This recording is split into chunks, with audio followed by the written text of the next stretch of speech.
direction Bamako. Oui. Elle arrive dans la famille et puis la tante qu'elle préfère le plus la prend par la main, elle lui dit viens, on va aller faire une promenade ensemble. C'est ça qui se Il y a passe. toujours un traquenard.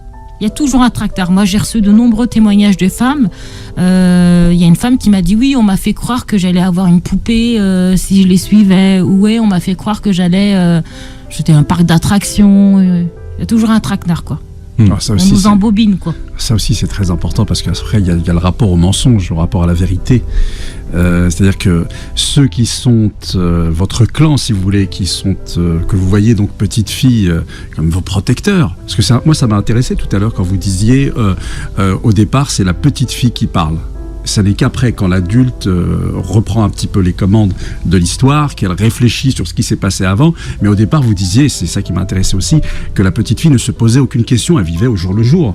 Et donc, vivant au jour le jour, elle fait confiance. Elle fait confiance. Voilà, de manière innée, elle fait confiance Bien sûr. à ceux qui la protègent. Or, ceux qui la protègent, à un moment donné, il y a quelque chose de très important qui se passe, c'est qu'il y a un traquenard. Exactement. C'est donc qu'il y a un mensonge. Oui, c'est vrai. Il y a un traquenard, il y a un mensonge, et la petite fille, après avoir subi l'excision et qu'elle comprend que cette tante qu'elle aime tant, elle l'a trahi, parce qu'il y a aussi la tante qui l'a trahi, et quand elle retourne voir sa mère et elle sait que sa mère était au courant, elle comprend qu'elle ne peut pas faire confiance. Ah oui.